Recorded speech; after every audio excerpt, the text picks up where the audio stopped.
Como eu disse, nós precisamos olhar para Jesus, manso e humilde de coração, amém? Mas também para o Jesus, homem de guerra. Porque Jesus é um homem de guerra. Ele é o Cordeiro de Deus. Eu já era bem novo quando eu vi isso, mas ele também, desde a época que Catatal era jovem, que tocava no Novo Som ainda. Ei, bem, muitos anos que você tocava no Novo Som. Também que Jesus era o leão de Judá. Márcio, para quem não sabe, era aquele cara do primeiro long play do Novo Som. Oi? Não, long play não sabe. Êxodo 15:3 diz que o Senhor é homem de guerra. O Senhor é o seu nome. É interessante, eu não sei se você sabe disso. Tem vários textos na Bíblia que falam que o Senhor é homem de guerra. Existem pelo menos 249 expressões na Bíblia, principalmente no Testamento, dizendo que o Senhor, ele é o Senhor dos exércitos. Cara, muita coisa, né? O que tem isso a ver com a gente? Nós fomos criados à imagem dele. Vê se tem alguma coisa aí. Sim ou não? Sim ou não? Nós fomos criados a essa imagem. Então não dá para a gente desassociar o guerreiro da nossa vida. O Senhor dos exércitos, ele é o Senhor dos exércitos. Esse é como ele é chamado, né? Romanos 9:29, Paulo citando lá, se o Senhor dos exércitos não nos tivesse deixado descendência, nós nos teríamos tornado como Sodoma e Gomorra.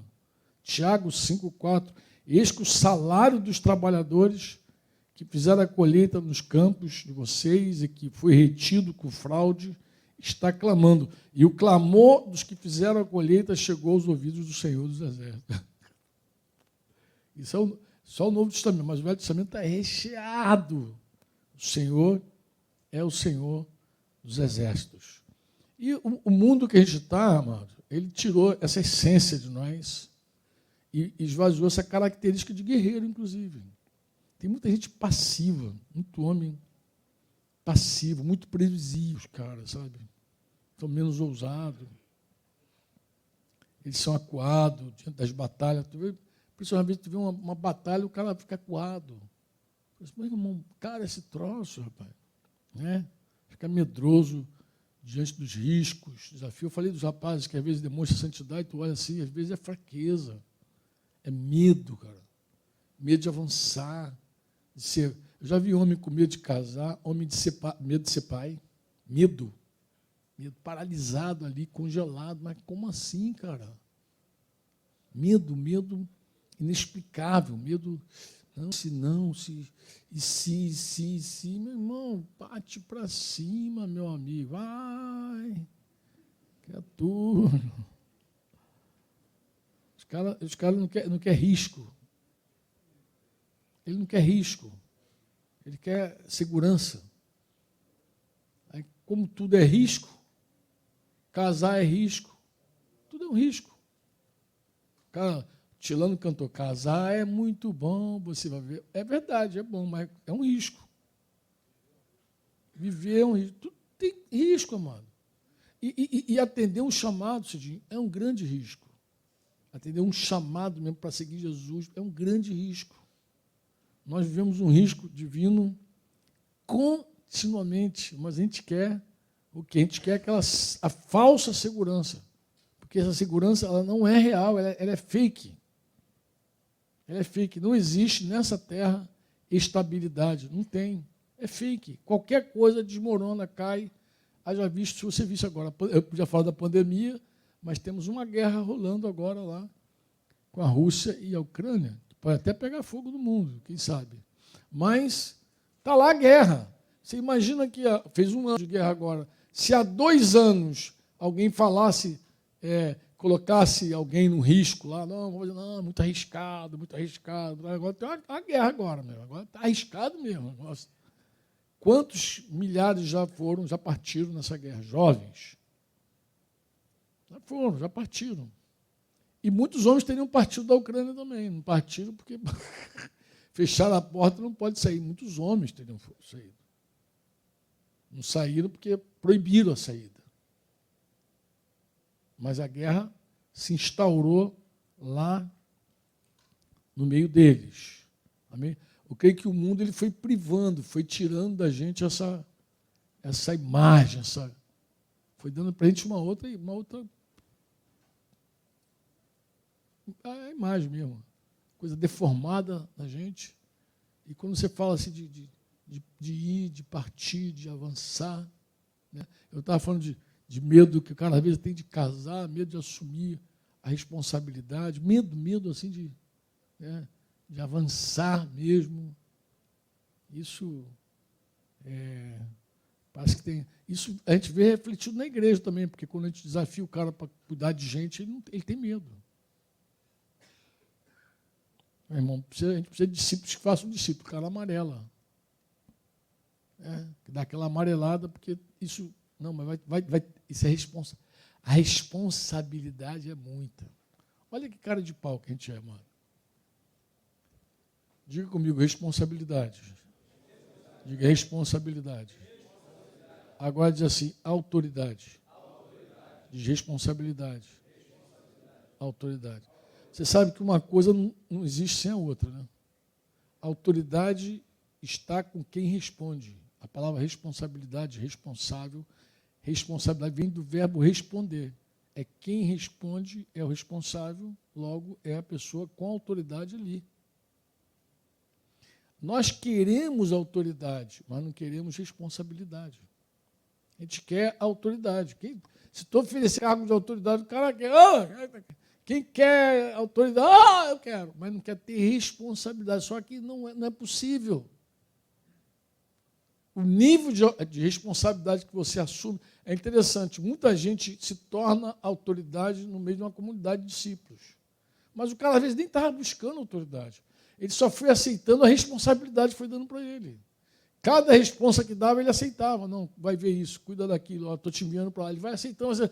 Daqui a pouquinho o cara é uma autoridade naquele assunto, naquele contexto dele ali. Por que chegou? Como é que ele galgou aí, fazendo campanha política, lobby? Não, pô. Ele foi se responsabilizando por aquilo que foi confiado a ele. Ele foi entregue a ele e foi dando. Entendeu? E claro, quem não quer responsabilidade no casamento, não casa, pô. O cara quer prazer sexual, mas não quer responsabilidade. Ele quer transar, pô. Ele quer, igual lá o Onan, né? De onanismo vem de Onan, filho de Judá, que queria ejacular, ele queria ejacular fora, mas na verdade ele queria transar. Por que ele não deixava Tamar para lá e ficava, Tamar, vive tua vida, não quero te dar filho, não, coisa e tal. Mas não, ele transava com Tamar e botava o sêmen dele fora, o espermatozoide fora. Deus matou aquele cara. Daí a palavra masturbação também pode ser, no teu dicionário, se tu vê, onanismo. Onanismo é a mesma coisa que masturbação. Da onde vem onanismo? De Onã. Quem é Onã? Onã é filho de Judá. É o cara que queria, mas não queria responsa. Não queria, no caso dele era egoísmo, ele não queria dar para ela um filho. Ele não queria dar, ele era egoísta. O filho é meu. Se ela está grávida, o filho vai ser descendência do meu irmão. Não, o filho é meu. Mas por que ele transava, então? Coisa interessante, como Deus odeia isso, né, cara? O cara quer prazer sem responsa. Sem responsa. Aí pega a namorada, leva para casa do pai dele, pega a namoradinha, te amo, hein? Te amo. Ama um escambau, ama nada. Quem ama, assume compromisso. Quem ama, coloca aliança. Amor e aliança estão juntos. Mas, claro, para isso também exige do cara ser homem, pô. Tem que ser homem. Homem de Deus, pô. Tem que ser homem. E você vê um monte de cara medroso por tudo aquilo que a gente já falou até aqui, né? Que vai tomando a pessoa, que vai envolvendo a pessoa, que vai conquistando a pessoa. O homem moderno, amados, o homem moderno, mais do que nunca, eu estou falando moderno porque na história tu vê um monte de homem valente. Mesmo sendo cristão, tinha um monte de homem Valente mesmo, valente. O homem moderno, a gente vê o cara vazio, sem rumo. Você sabe qual é dos garotos hoje? Querer ser bonito. Bonito. Fazendo sobrancelha, sovaco, não sei o quê. Que é bonito. Eu já falo há algum tempo, já pode, amado, você não precisa ser bonito, precisa ser homem. Beleza está muito relacionada à mulher. A mulher quer ser bonita, o tempo inteiro ser bonita. Porque tem a ver com ela mesmo, pô. Mas homem é outra parada, meu irmão. Tem palavras que estão relacionadas ao homem.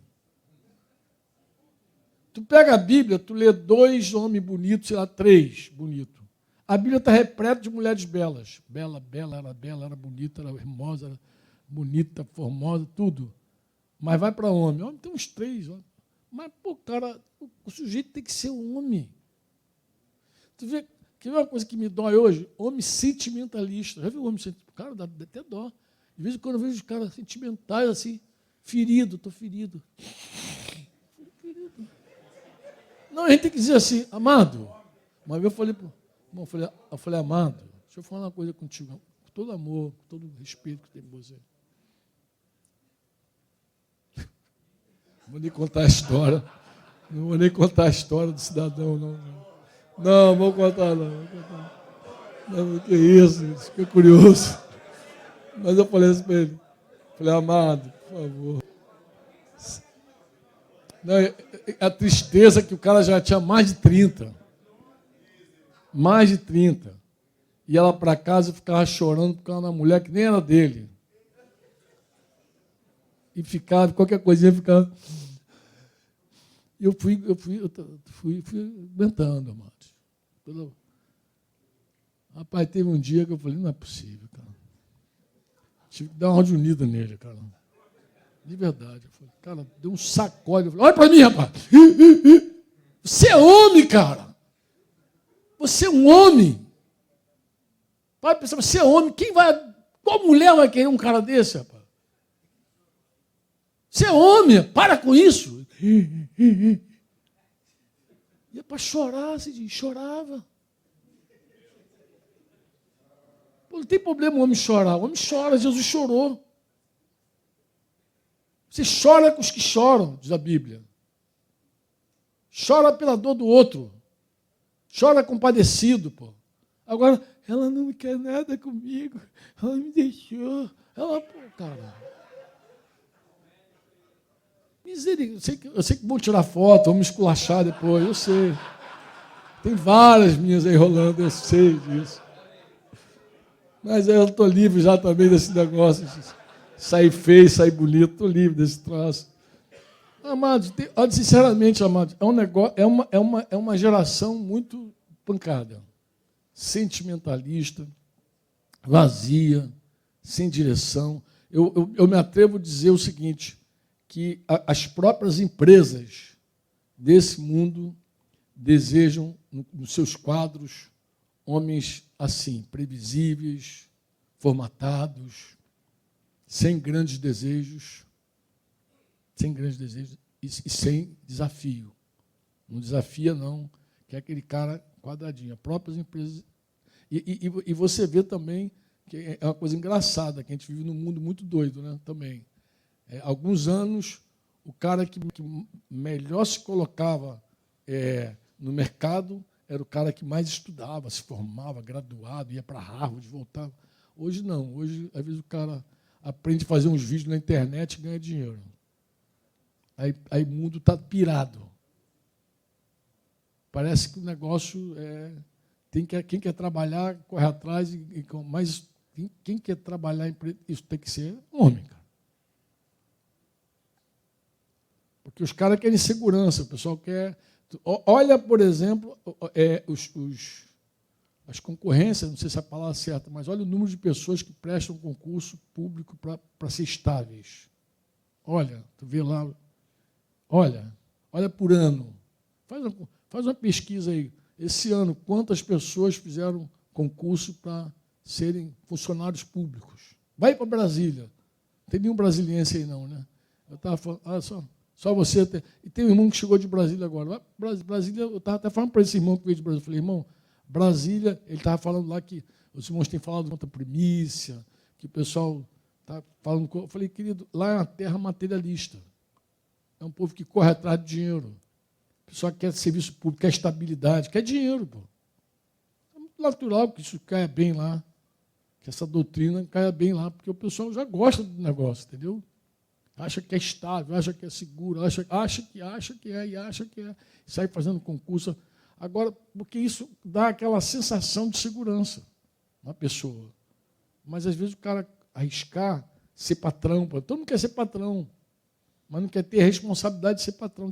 Já buscou a responsabilidade de ser patrão?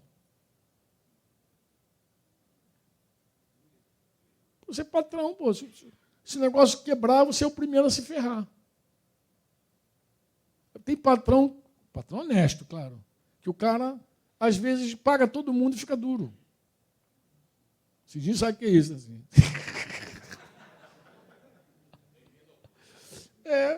Cara, não é assim? Terminava o mês, pagava todo mundo, quanto for para o patrão? É vezes dívida. O cara está empreendendo, está ali, né? Como diz meu amigo Cid, aquele capítulo 2, versículo 4, de carta, não sei para quem, vendi o almoço para comprar a janta. Então, o cara, né? Naquele trabalho, pô, metendo lá o couro, trabalhando aqui, fazendo, indo para lá, indo para cá, tudo. Mas isso tudo é um desafio, pô. E muita gente não quer, pô.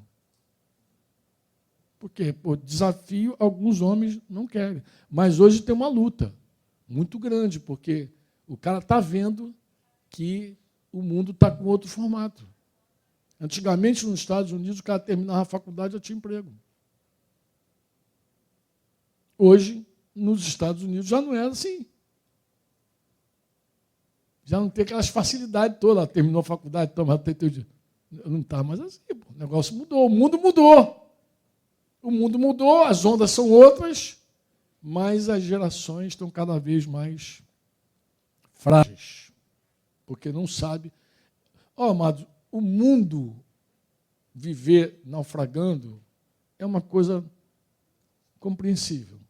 O que não é compreensível, como eu falei, é a igreja de Jesus.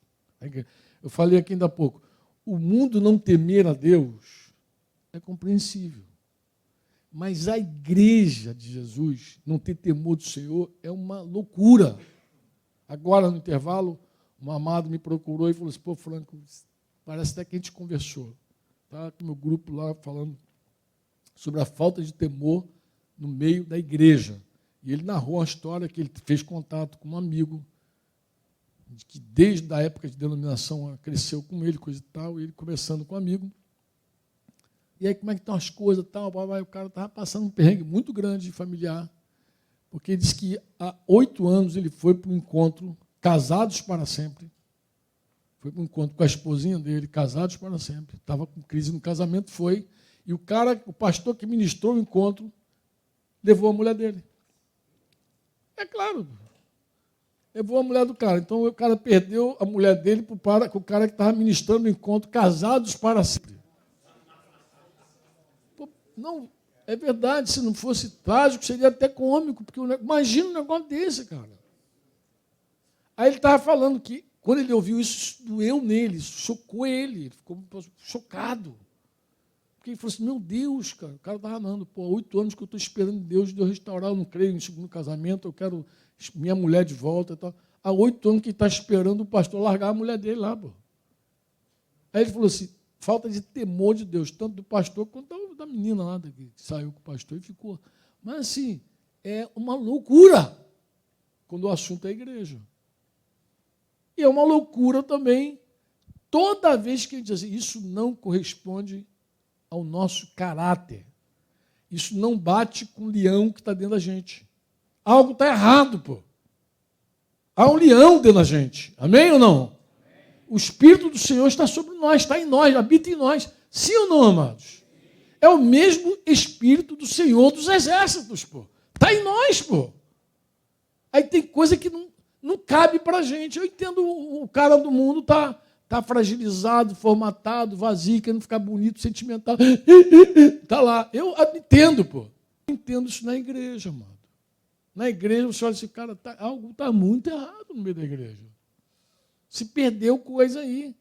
Se desviou da verdade. Alguma coisa está muito fora. As pessoas podem achar natural isso. Porque dizem, não, mas agora é comum. Amado, comum, uma coisa normal é outro. Todo mundo está fazendo, é comum. Mas o normal é o padrão de Deus, que é o normal. Não é porque todo mundo está divorciando que Deus ama o divórcio. A Bíblia diz que Deus odeia o divórcio. Não é porque todo mundo divide igreja que Deus aplaude. Deus odeia toda divisão, diz a Bíblia, é carnal ou demoníaca. Mesmo que seja assim, eu sou de Cristo, não é aceito. Não é aceito. Mesmo que você diga como lá o Coríntios diz, eu sou de Cristo, Deus reprova. Deus reprova, amado. Eu te falo em nome de Jesus. Pô. Deus reprova. Não tem argumento para você separar pessoas que se amam. Não tem argumento. Não tem como se justificar diante de Deus reprova tudo isso aí. Ah, mas agora é moda. É moda, mas não é... E aí que é moda? Oi? É moda mundana. Gênesis 1, 28, quando Deus criou o homem, ele falou, sede fecundos, multiplicai, encher a terra, sujeitai-a. O homem deveria dominar, colocar ordem naquilo que estava em desordem. Assim é a posição do homem. Foi naquele momento. Você acha que mudou alguma coisa? De verdade, você acha que mudou? Sim ou não, amados? Deixa eu fazer uma pergunta para você, de verdade. Você acha que é normal um guerreiro não lutar?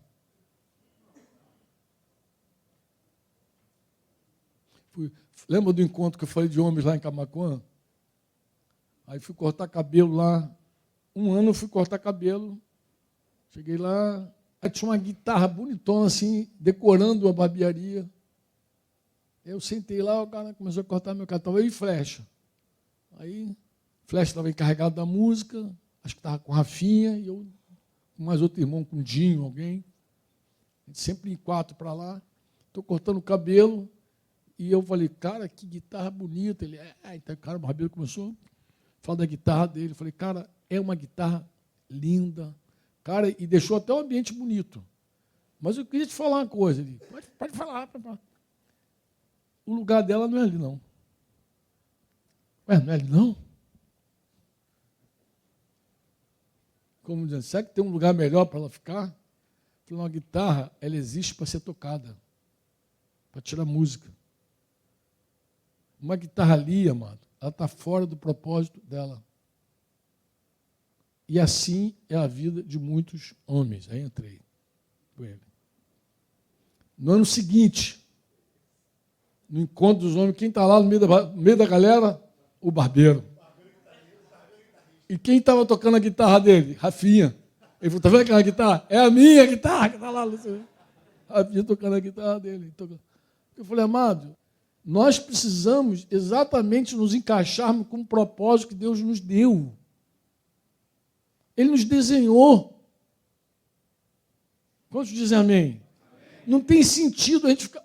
Chega a dizer uma coisa para você. Olha, é uma arrogância você achar que tem um plano melhor do que o de Deus para a tua vida. É uma arrogância. Arrogância, Lu. Você pensar que você consegue ter um plano melhor do que aquele que Deus idealizou para você, meu filho. É uma arrogância. A coisa mais sábia que a gente pode fazer, mais humilde, mais sensata, mais santa, é nos sujeitarmos àquilo que Deus tem para nós. Amém? É a gente fazer exatamente o que Deus nos chamou para fazer. Lembra que eu falei que tem cara que se refugia no trabalho? Lembra disso? Você lembra dessa história? Aí eu queria confrontar um empresário. Eu queria falar com ele da preguiça dele. Foi muito interessante. Naquela semana ele me chamou para almoçar. Vamos lá em casa almoçar. Eu falei, agora, cara, vai ser hoje. Fui com o Denise para lá e o cara preparou lá um negocinho. Acho que foi até uma coisa boa, bacalhau, um negócio desse bom. Assim. Eu não sou muito bom de memória degustativa, não, mas foi um negócio bom. A gente começou a conversar e o cara soltou uma frase assim à mesa. Ele falou assim, eu queria te falar uma coisa, Franco. Eu falei, fala. Eu posso até conhecer alguém que trabalhe como eu. Mas, rapaz, eu não conheço ninguém que trabalhe mais do que eu. Aí eu falei, cara, tu sabia que era justamente sobre isso que eu queria falar contigo? Ele é? Eu falei, cara, eu queria falar da tua preguiça. Aí ele falou assim, tu está brincando comigo, está me zoando, né, cara? Eu falei, amado, não é brincadeira, é sério. Ele, como assim? Eu falei, é sério, por favor, não me leve a mão não, querido. Eu estou aqui, eu estava pedindo a Deus uma oportunidade para falar isso contigo. Você é um homem preguiçoso. Ele, não, mas eu trabalho muito. Calma, deixa eu explicar a você. Olha, quando Salomão disse que a formiga trabalha, vem aprender com a formiga. A gente conta uma fábula da cigarra como se a cigarra fosse preguiçosa, a formiga. Mas não tem fábula de cigarra e formiga no provérbio de Salomão, não. Ele elogia a formiga porque ela faz o que ela foi criada para fazer. E ela não precisa de chefe para mandar ela fazer. Ela faz. O preguiçoso, vem aqui aprender, ela está cumprindo. Porque Jesus também elogiou os pardais. Tu acha que Jesus aplaudiu o ócio dos pardais? Assim, você, pardal, conflitou com a palavra na boca de Salomão. Salomão diz, vem aprender com a formiga, preguiçoso. E Jesus falou assim, olha os pardais, os pardais não faz nada para ninguém, está alimentado. São dois ensinos diferentes. Como assim? Vou ficar com Jesus, não quero Salomão, não. Não, amado. O pardal faz o que Deus criou ele para fazer. A formiga faz o que ela foi criada para fazer. E você foi criado para fazer algo que você precisa fazer, pô. Quando você não cumpre o teu papel, você é um preguiçoso, pô. Aí entrei no caso da mulher e dos filhos dele. Falei, por exemplo, você deixa toda a carga tua para tua mulher, pô. Chega aqui 11 e pouco da noite, com essa cara de trabalhador. Tu é um preguiçoso, pô. Porque você é casado e você é pai. Você é esposo, você é pai, rapaz. Para de se esconder no trabalho e negligenciar teu papel de pai. Pega a responsa dos teus filhos, senta, apacenta tua mulher, apacenta teus filhos. É nisso que eu te falo, você é um baita preguiçoso. Porque o cara pode tomar aquela caroninha, eu trabalho segundo os padrões do mundo. Porque no padrão judeu você é um baita preguiçoso. Porque no padrão judeu você trabalha quando você faz aquilo para o qual você foi criado. Deus não fez você uma guitarra para enfeitar a barbearia. E Jesus ensinou isso de um outro jeito. Jesus falou, se o grão de trigo cair na terra, se ele não morrer, ele fica só. Você já viu que tem, às vezes na cozinha, assim, aquele vidrinho cheio de sementinha? Uns enfeites de mulher, cheio de sementinha. É bonito, é um enfeite. Mas a semente não foi feita para ficar em vidro fazendo arte, artesanato. Semente ela foi criada para cair na terra, morrer e dar fruto. Alguns querem ser sementinha no vidro. Verdade, estou falando sério com você. Eu estou falando uma coisa com a fé de que o Espírito Santo quer despertar alguns de vocês. Estão aqui, eu não estou nem falando em casa, não. Aqui. Tem homem aqui que quer ser sementinha de vidro. Quer ser guitarra de barbearia. Quer ficar no comodismo ali, ó. Quer ficar ali e não ousa, pô. Não se atira. Não faz o que Deus já mandou você fazer, pô. O tempo passa e você está aí. Amarrado. Pô, sai dessa, se arrende, pô. Assume quem você é em Deus, pô. De verdade. E faz o que Deus mandou você fazer. Você não está aqui para enfeitar. Deus te desenhou, pô. Deus tem um plano com a tua vida. Deus quer que você desenvolva todo o potencial dele em você. O Espírito de Deus está sobre ti, pô. Ponto.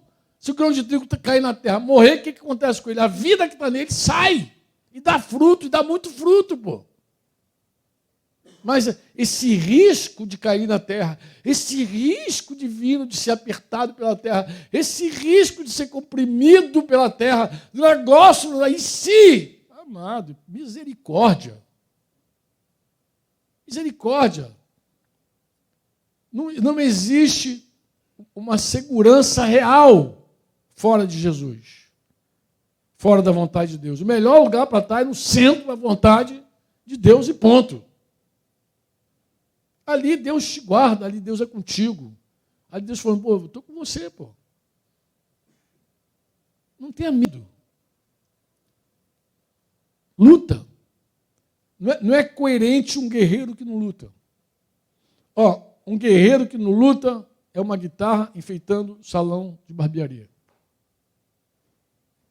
Aí o cara pode botar um sapato também, para decorar, um violino, para decorar. Sei lá, bota o que tu quiser para decorar. Mas é uma coisa fora do seu propósito. Um guerreiro, ele luta. Começava com um rapaz lá no sertão, desses caras travados, mais um desses caras travados que não casa. Tá? É um negócio, porque casamento é responsa, é ousadia, intrepidez. E eu caminhava com ele. E aí foi muito interessante. Na primeira caminhada com ele, assim, nós sempre caminha, né? De manhã, fui me contando a vida dele, coisa da... Aí ele me contou que há muito tempo ele gostou de uma garota. Gostou de uma garota. Não tem aqueles caras que dizem assim, muita areia para o meu caminhão. É muita areia para o meu caminhão. Pô, muita areia para o teu caminhão dá 2 viagens, 3 viagens, dá 4 viagens. Se vira, pô. Vai com carrinho de mão, faz. Oi? Pô, faz alguma coisa, meu irmão. É muita areia. Mas o cara. É muita areia, né? Muita areia, rapaz. E o cara ali não. Mas ele estava assim, em suma, ele perdeu a garota para o outro que não achou que era muita areia. Levou. E aí a gente conversando, conversa vai, conversa vem, assim, eu vi o medo dele de ousar. Medo. E eu comecei a ministrar aqui, rapaz.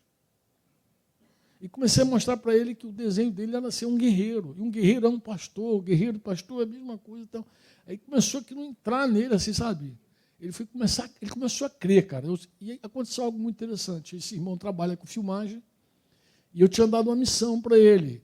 Porque lá no sertão, dentre os muitos problemas que a gente enfrenta lá, um deles envolve meninas, moças, jovens, que se entregam a relacionamentos muito meninas ainda, porque elas têm um estigma lá, um rótulo, que quando a moça faz 18 anos no caso, eles chamam de moça velha.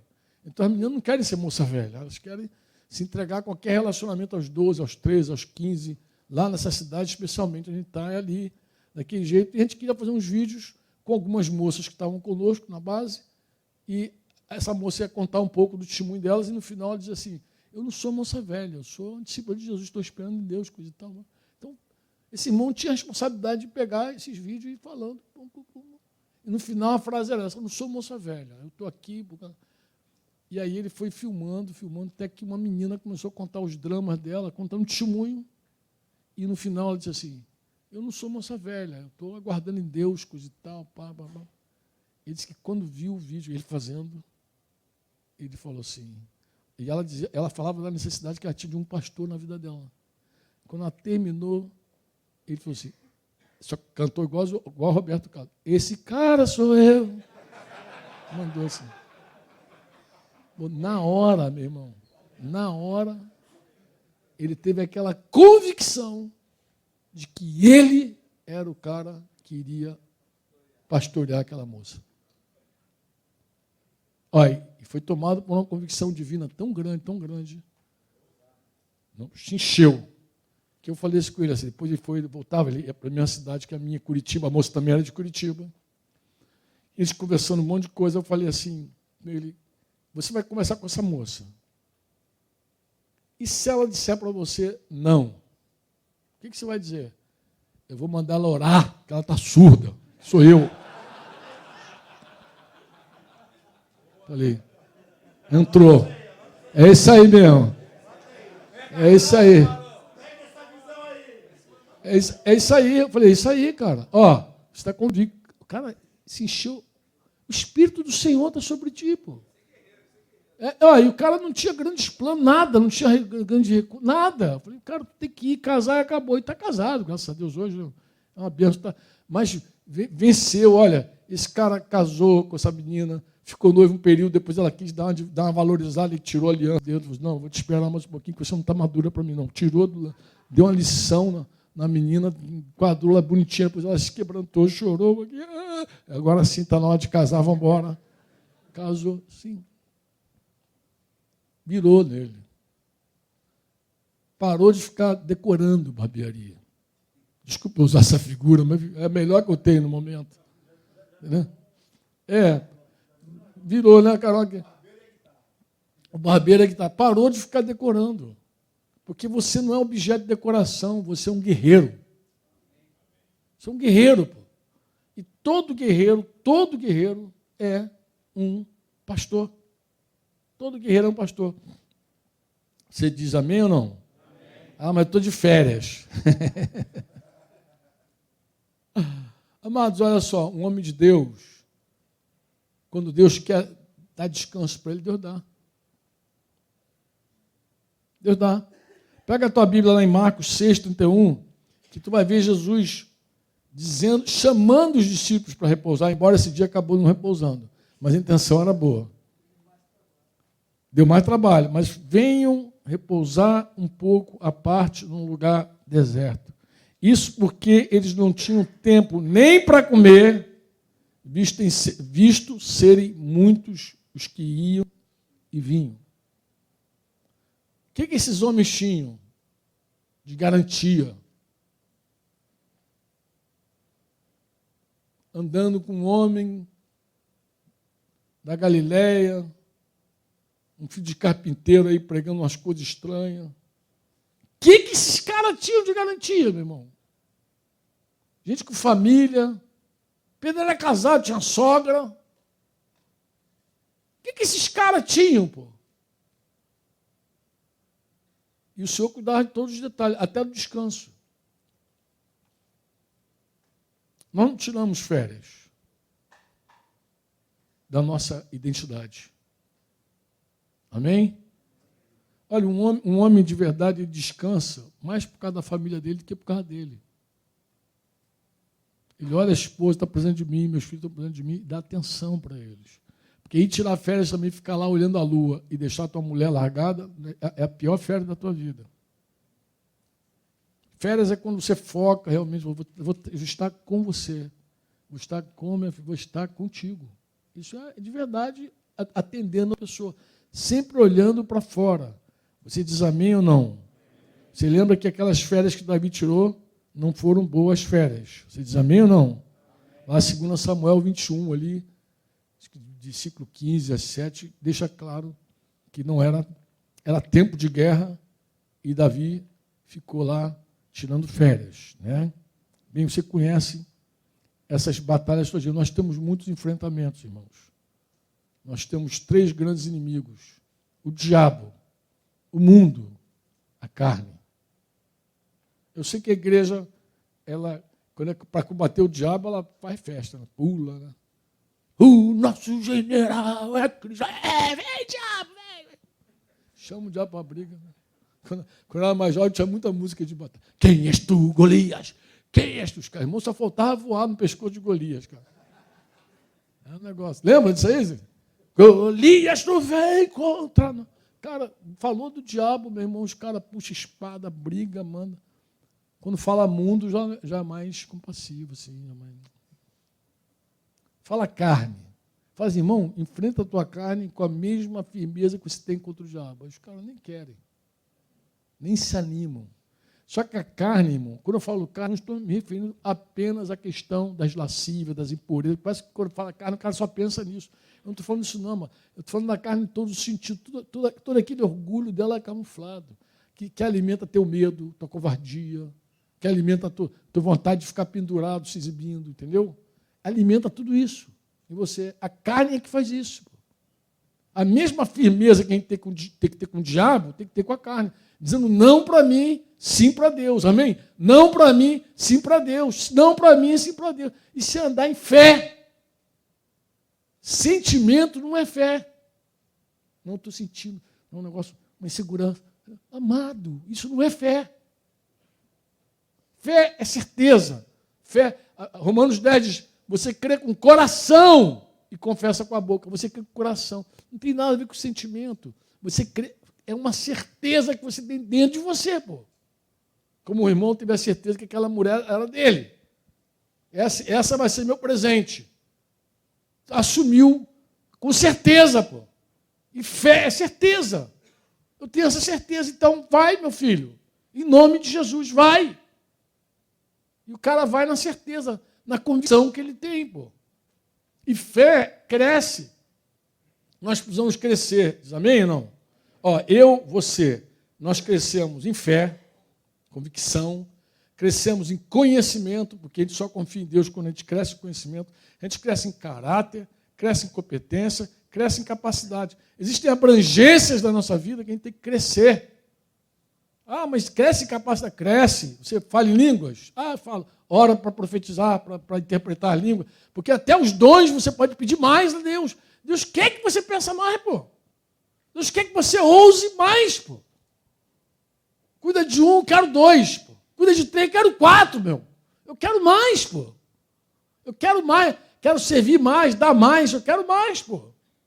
E não tem hora de se aposentar, irmão. Para nós não tem aposentadoria, não. Fala para os caras, então. Uma vez, cadê Flávio? Uma vez a gerente estava me propondo, não, o outro Flávio, aquele cara sem vergonha ali. Uma vez uma gerente de banca, sem vergonha mesmo. Vamos lá. Aí eu estava me pondo uma aposentadoria. Aí eu falei, minha senhora, deixa eu falar uma coisa para a senhora. Legal, mas legal. Eu não me aposento, não. Ah, não? Eu falei, não. E tem mais o que eu faço, quanto mais velho, é melhor. Não tem aposentadoria. Quando acabar, acabou. Aí acabou. Para onde eu vou, sim, não vai ter mais nada para fazer. Mas aqui tem muito o que fazer. Diz para mim, amado, em que ponto dessa terra tem alguma que você pode parar e dizer assim, aqui a zona é neutra, não tem guerra. Em que ponto dessa terra é isso? Tu acha que tem zona neutra para nós? Não tem, amado. Todo lugar alguém carece, alguém precisa, alguém está chorando, alguém está morrendo, alguém está se suicidando. Todo lugar é assim, pô. Todo, não é só na favela, lá no sertão, não. Todo lugar entre os ricos se matam. As pessoas estão todas arrebentadas em tudo que é lugar, pô. Tem gente precisando. E um monte de ovelha precisando, pô. Tem um monte de ovelhinha chorando sem pastor, com o pastor que pega, morde, violenta, aquilo tudo que você já sabe. Que vai para o encontro e leva a mulher do cara. Tem tudo, entendeu? E a gente tem que tratar com todos os inimigos de maneira feroz. Você diz amém ou não amém? Amém? Eu quero fechar com vocês. Fala quem me falou. Oi? Ah, sim. Eu falei de 5 coisas. Eu falei de, primeiro, fé. Eu coloquei a letra C para ficar mais didático. Convicção, conhecimento. Porque o conhecimento gera confiança. A confiança que a gente tem em Deus não é por causa da fé, é por causa do conhecimento. Porque fé depende da palavra. Deus me deu uma palavra, eu creio. Deus me encheu de convicção, né? Mas essa convicção cresce. Ela tem que desenvolver.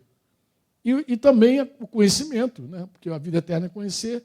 Mas eu também cresço no caráter. A gente é conformado no caráter de Cristo. Deus mexe com o nosso caráter. Sempre. Sempre querendo nos conformar com o de Cristo. Falei de capacidade, que fala dos teus dons, da maneira que você administra, e também competência. Porque a tua abrangência tem que aumentar, pô. Você hoje responde por 2, amanhã tem que responder por 3, por 4. Por que não multiplicar?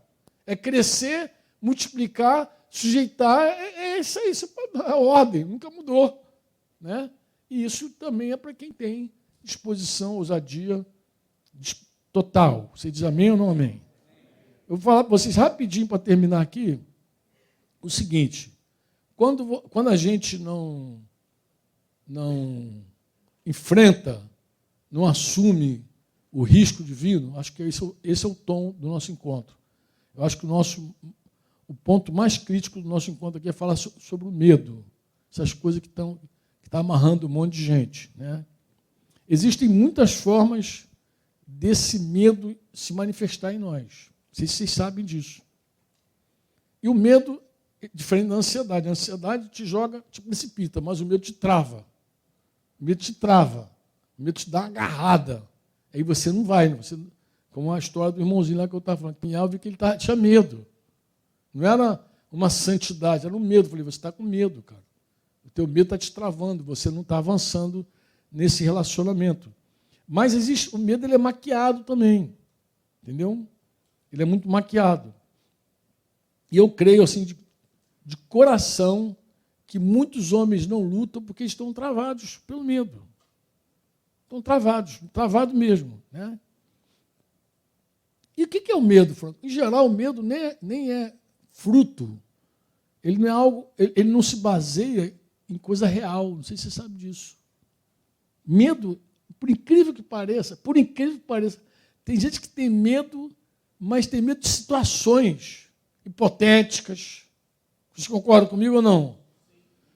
Não em si. Ela está conjecturando o troço, já está com medo já. Às vezes nem é uma coisa, um fato. Às vezes nem é um fato. Pô, um fato é um fato. Pô, o cara está um fato, tá bom. Vamos. Você até entende a luta do cara ali, a guerra dele. Mas tem gente que já tem medo do que vai ser, pô.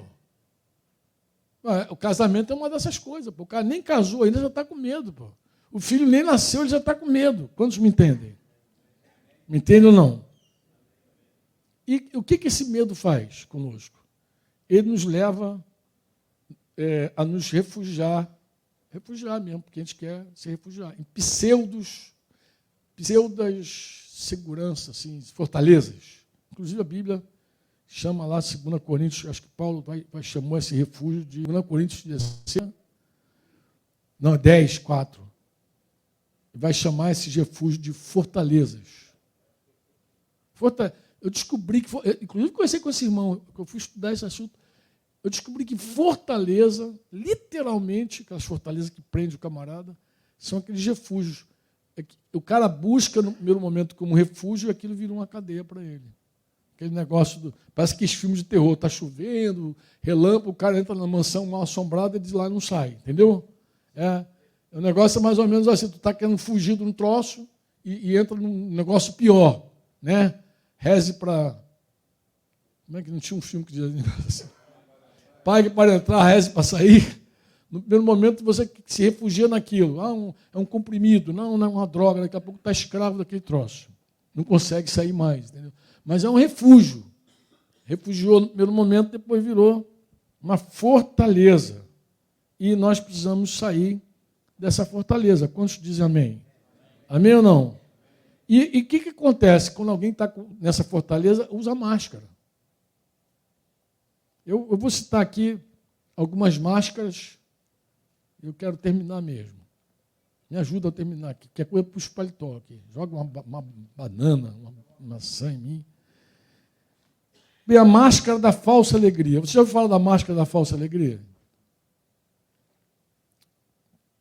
Tem gente que é muito bom, cara, para fugir, disfarçar o medo, as dores interiores, né?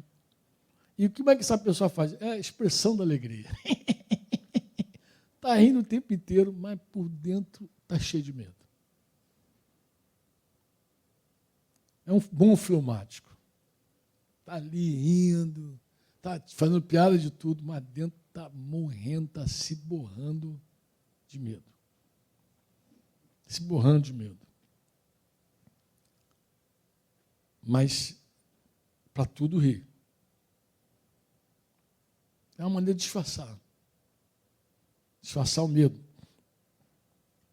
Os vícios não são diferentes. O cara se refugia nos vícios, é uma máscara, né? Como é que o cara procura disfarçar o medo dele? Bebendo, se drogando de forma lícita ou não. E acaba se tornando um cara viciado, preso. Às vezes até com a questão sexual mesmo. O cara, eu não sei se você já viu um homem que quando tem uma pressão muito grande, o cara vai para casa de massagem. Eu precisava desopilar assim. Uma casa de massagem que estou falando é lá para transar mesmo, para ter relações sexuais lá. Ele vai lá para desopilar e vai. Mas é uma forma dele também tratar com esse medo, uma máscara. É assim? Quem falou? Então. Então é um negócio, é um medo, o cara corre assim. Qualquer coisinha que dá nele assim, uma pressão, ele quer afogar lá na coisa. No filme ele não, tá, mata? Ele dá aquele mute para não ouvir a voz dele. Eu era assim, o irmão falou. Até outro dia. Bem, o cara tem a máscara do falso sucesso. O cara vive contando as coisas boas que acontecem com ele, sempre dando relatório positivo. Tá legal, tá maravilhoso, né? Sempre cuidando do visual também, porque o visual fala desse sucesso, né? E qual é a intenção desse cara? O intuito é disfarçar o medo, o fracasso. E um lugar onde você vê isso com muita força na internet. Rapaz, eu não consegui ver na internet ninguém fracassado ainda. Cara. Todo mundo está na internet, é só vitória.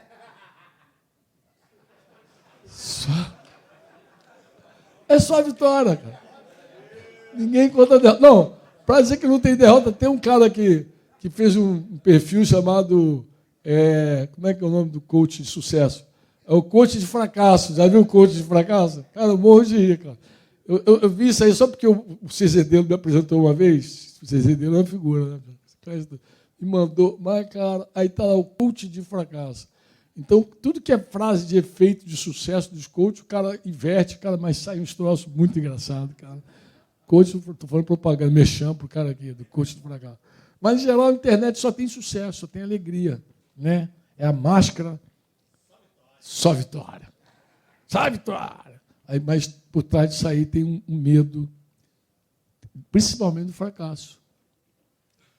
Aí quer botar uma máscara contrária àquilo que ele está vivendo. Né? E a falsa humildade? O que vocês acham? Não, vai você. Aí cede o espaço para você. Não, o irmão lá que perdeu a primeira namorada dele foi assim.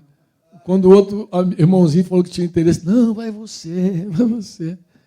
Eu falei, tu gostava dela? Gostava. Eu falei, perdeu. Às vezes o cara tem muito medo de fracassar, de falar em público, de expor opinião. É medo, mas ele coloca uma cara de falsa humildade. Ele tem medo, mas quem olha assim, esse cara é humilde, cara. É um cara humilde demais, rapaz. Humilde. Mas ele, na verdade, tem medo. Ele passa para você, não é porque ele é humilde. Ele passa porque ele tem medo. Porque quem fala, erra. Quem se expõe, erra. Quem fica em público, erra. Erra. Eu estou lá com jovens pregadores lá, de vez em quando eles perguntam, e aí, como é que foi? Eu vou dizendo, vou falar as coisas boas. Primeiro fala as boas. Depois eu falo, eu não falaria aquilo que você disse. Por isso. Por quê? Por isso, por isso, por isso. Mas fica tranquilo, porque quem fala, erra. Eu erro e qualquer um que fala, erra. Mas não é porque erra que eu não falo. Senão, parece humilde eu ficar aqui, não, ficar aqui orando. Vai que eu fico orando por você, vai. Mano, você tem que expor. Vai errar no português, na gramática, vai errar de tudo que vai errar no texto bíblico, vai falar que Zaqueu subiu no muro. Aí fala, mas não tem nenhum problema, mano. Oi? Moisés botou os animais na água. Tem tudo, vale tudo. Não tem problema não, mano. O importante é você romper com o teu medo. Botar a tua cara. E tem o medo das críticas também, né? Porque o cara está ali também. Porque quando ele fala, fulano fala pra caramba, tem mais de uma hora falando. Cara, eu estou falando porque eu já vivi tudo isso aí, cara. Aí o cara parece que é humilde, o negócio das, pô, não, vai você, não. Nada, esse é medo, cara. Deus não quer que a gente tenha medo de nada. Bota o carão, nem falsa humildade, nem falso sucesso, nem falsa alegria. Eu estou falando de falso, porque parece que a gente escolhe uma coisa que é contrária àquilo que a gente está com medo. De expor, de apresentar, de revelar. Amém ou não? O medo, ele paralisa a gente, ele congela. Você diz amém ou não diz amém? É real, ele paralisa mesmo. Pô. E a gente precisa lutar, porque a gente nasceu para isso. A opção nossa não é parar, não é fugir, não é retroceder. A gente não tem essa opção. A gente não tem zona neutra. Nós estamos aqui para lutar. A gente sempre vai ter uma batalha. Sempre vai ter. E tem mais, quando você assume responsabilidade com as pessoas, você vai ver que quando você não tem nenhum problema na tua casa, com a tua mulher, com os teus filhos, tu vai ter problema dos outros para lutar. Porque sempre alguém vai dizer assim, pastor, pastor é aquele cara que faz um velório de manhã e um casamento de noite. Pastor, verdade, vive umas coisas assim intensas da vida. E você não pode temer. Não, vou usar a palavra melhor, você não deve temer. Porque poder, todo mundo pode, somos homens. A gente não é Deus, a gente é homem. Mas a gente tem que lutar e tem que vencer. Amém? Acho que a gente tem que começar a nossa luta dentro de nós mesmos.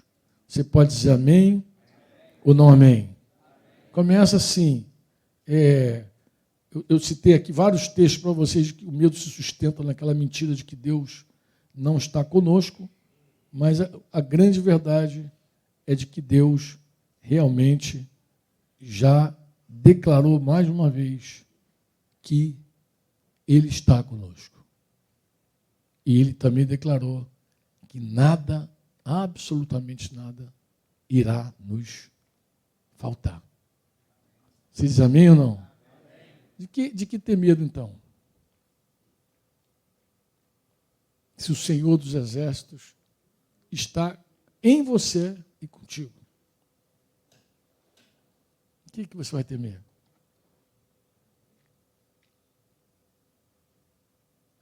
Olha, amados, a solução para romper com medo é lutar. É lutar. A gente não tem outro jeito, é lutar. Diz que um cara atleta, um corredor, aí, se ele bater com o carro, ele precisa correr logo a seguir com o carro. Se ele bater com o carro e não correr, daqui a pouco ele não corre mais. O medo se apodera dele e acabou. Eu vi isso, li isso quando eu era jovem. Um corredor lá, bateu com o carro, o que ele tem que fazer? Voltar a correr. Porque se ele deixar, o medo se apodera dele, ele não corre mais. Então bateu. Oi? Já era. O negócio se apodera dele. De moto não vale, Cidinho. De moto não. Moto, aposenta a moto, que o cara está velho, gordo, não precisa mais. Mas, de carro, ele pensa que eu não conheço esse nariz. Eu conheço esse nariz de muitos anos. Eu falo aqui, ele já está querendo pegar cola para outra parada. Eu já conheço esse nariz há muito tempo. Esse nariz eu já conheço desde que era jovem. Então, eu quero terminar assim com vocês, meus irmãos. Eu creio que o Espírito Santo nos trouxe hoje aqui para nos fazer pensar, refletir e orar, como eu falei, orar mesmo sobre essas questões. Claro, eu acho que o bom mesmo seria, como o Zé ali trouxe uma proposta, assim, de vez em quando a gente se encontrar. De vez em quando os homens estarem juntos, para quê? Para a gente poder conversar, repartir palavra, animarmos mutuamente uns aos outros e ver pontos que tem muita coisa. Eu fiz uma apanhada aqui de assuntos que eu, ao longo dos anos, fui ministrando lá em Camaquã, mas tem muita coisa importante para a gente refletir, pensar, orar. Eu acho que toda vez que a gente ouve uma palavra de Deus, toda vez, nós precisamos responder adequadamente a essa palavra. Toda vez. Quando Jesus terminou o Sermão do Monte, ele diz: entre pela porta estreita, porque larga é o caminho. Quando ele terminou, ele falou: entre pela. Deus espera uma resposta nossa. Deus espera. Ele fala, ele espera uma resposta de cada um. Ficar parado também é uma resposta medrosa. Medrosa. Ficar congelado é uma resposta medrosa. Você diz amém ou não? O cara fica ali paralisado, não responde. Não, vou para o caminho, larga, mais tranquilo, é menos risco. é mais cômodo. Eu não preciso dizer não para mim. Vou sofrer menos. Mas, amada, se tem uma coisa que o homem precisa é morrer. Deixa eu te falar uma coisa antes de você ir embora. Casado ou solteiro, ou viúvo, não sei, divorciado, não sei qual é a tua condição. Mas nenhum homem ama a sua esposa sem dar a vida por ela. Nenhum. Marido, ame sua esposa como Cristo amou a igreja, deu sua vida por ela. Então, nós estamos talhados para a morte. Nós fomos desenhados para entregar a nossa vida por alguém. Então, se nós queremos dizer sim para nós e não para Deus, já está errado. Nós somos o grão de trigo que cai na terra e tem que morrer. Por quê, Franco? Porque o amor de Deus na nossa vida é mandamento, inclusive quando você casa. Casou, você já tem aquele mandamento: morra por ela. Como Cristo deu a vida dele a Deus pela igreja, você deve dar a vida a Deus pela tua esposa. É um mandamento. Como é que o cara faz isso na prática? Dizendo não para ele. Ah, mas eu não vou dizer nunca não para ela. Às vezes vai. Romanos 15, lembra? Às vezes tu vai dizer não para ela, porque a gente só agrada aos outros naquilo que é bom para a edificação. A gente não agrada as pessoas quando aquilo vai fazer mal a ela. Lembra que a palavra vem primeiro? Lembra disso? Não, filha, aí não. Por quê? Porque isso não é bom para você. Se não é bom para você, a palavra é não, mas aí tem que ser macho, tem que ser homem. Fala homem que é melhor, né? Homem, tem que ser homem de verdade para dizer, não é bom para você, filha. Isso não é bom para a nossa casa. Isso não é bom para os nossos filhos. Não é bom. E pronto. E não tem que brigar, impor, gritar. Quem manda aqui sou eu. Cara, isso é ridículo. Um homem firme é sim, sim, não, não. Não tem que gritar, levantar a voz, nada, não tem nada. Acabou. Mas se ela quiser encarar, deixa ela que ela vai encarar Jesus. Se ela quiser virar leoa, ela vai encarar o Espírito Santo. Teu papel não é colocar a mulher no lugar dela. Fica no teu lugar. Não, não é esse teu papel. É amá-la. Mas muitas vezes o amor diz não.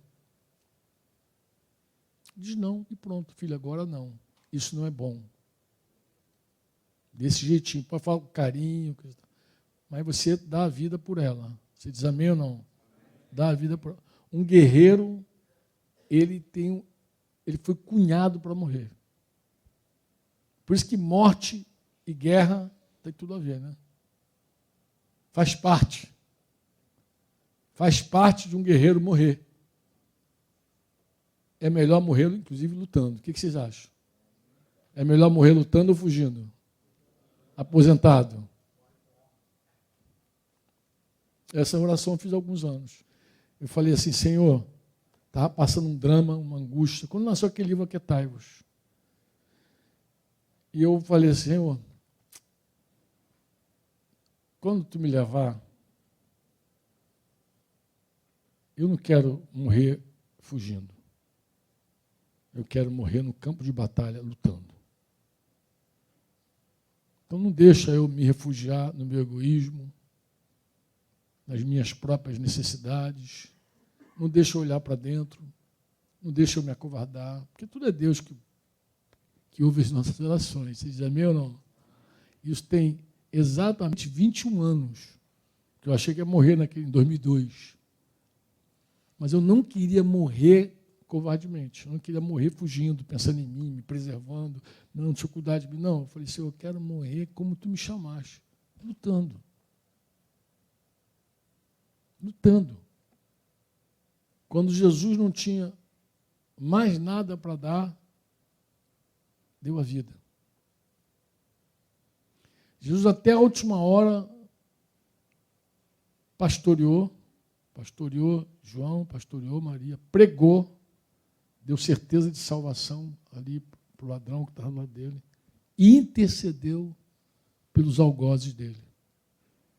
E como ele não tinha mais nada para dar, deu a vida. Pai, em tuas mãos entrego o meu espírito. Você reparou que coisa interessante? O domínio de Jesus sobre a vida. Ele sabia exatamente a hora da morte. Ele orou exatamente no último suspiro. Quem tem esse poder? Lembra que a Bíblia diz que ele voluntariamente, a minha vida de mim ninguém toma. Eu voluntariamente dou. Ninguém tem esse poder. Dizer agora que eu vou, tchau, gente. Ele chegou a hora dele, agora chegou minha hora, eu vou. Não tinha mais nada, mano. Mãos presas, mãos que só serviram, pés que só serviram, presos, furados, quartejados. Mas foi até o fim. Até o fim, até a última gota. Aí não tinha mais nada. O que ele vai dar agora? O que tem ainda? Sobrou. O Espírito agora foi. Ele é o nosso modelo. Você diz amém ou não? Ó, a única pessoa que pode te dar convicção do que eu estou falando é o Espírito Santo que está aqui. O nosso modelo é Jesus. Olhamos para ele. Amém? Olhando para ele não há medo. Desviar os olhos dele é ruim. Pedro sabia disso. Olhando para ele não há medo. Eu quero convidar você a olhar para Jesus. Amém?